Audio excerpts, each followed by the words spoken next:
Sulejmani e dinte sakt se ku kanë arrit ata në rrugë, se edhe sa kilometra kanë, në çfarë vendi janë, tha o pari, a ka mundësi që dikush të ma sjell mu rezidencën dhe dhomën e saj para se ata të arrin këtu. Është interesante. Udhëtimi i tyre ka zgjat 1 muaj. Dhe ajo atje kishte mbyll rezidencën. I kishte thënë rojtarëve dhe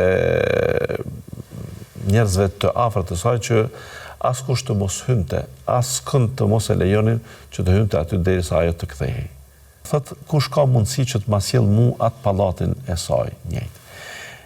Një prej gjendve, një ifriti që kanë fuqi të jashtëzakonshme, fuqi të madhe, e tha, unë të sjell atë ty, qala ifritu min al-jinni, ana atike bihi qabla an taquma min maqamik. Unë ta sjell atë para se ti me përfundu orarin e punës. Ky i gjendve, shumë i fuqishëm, tha ta sjelli para se të përfundoj orari i punës. Ta sjell para dreke. Njëri që kishte dituri prej librit, thotë Allahu xhalla xjalaluhu, ana atike bihi qabla an yartadda ilayka tarfuk. Ky njeriu ishte njeri në ditët e sotme ne që i themi njeri i mrim, njeri i veçantë. Mendohet që ky e dinte atë emrin e fshehtë të Allahut, emrin më të madh të Allahut, që kur lutet me atë emër përgjigjet 100%. E ky e dinte dhe kishte këtë lutje dhe i tha Sulejmani, tha, jo, tha, unë jam në gjendje që ta sjell atë sa qel e mshel syt ti. Dhe falamma ra'ahu mustaqirran 'indahu qala hadha min fadli rabbi.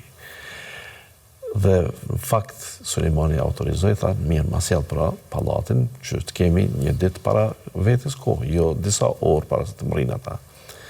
Dhe kur e pa, ky personi në fakt nuk u mburr me këtë. Apo kjo është prej mirësive të Zotit tim. E mirësitë e Zotit janë të shumta, por ato thot li yeblueni e eshkuru am akfur. Allahu këtu nuk mi ka dhënë për t'u lavdruar para teje. Këto njerëzit e mëdhej kështu dinë, kështu veprojnë, kështu kanë nefuz. Pra nuk e mendon se janë të privilegjuar, se mu Zoti ma ka mundësuar këtë dhe unë tash du t'jem më krenari, më i madhi.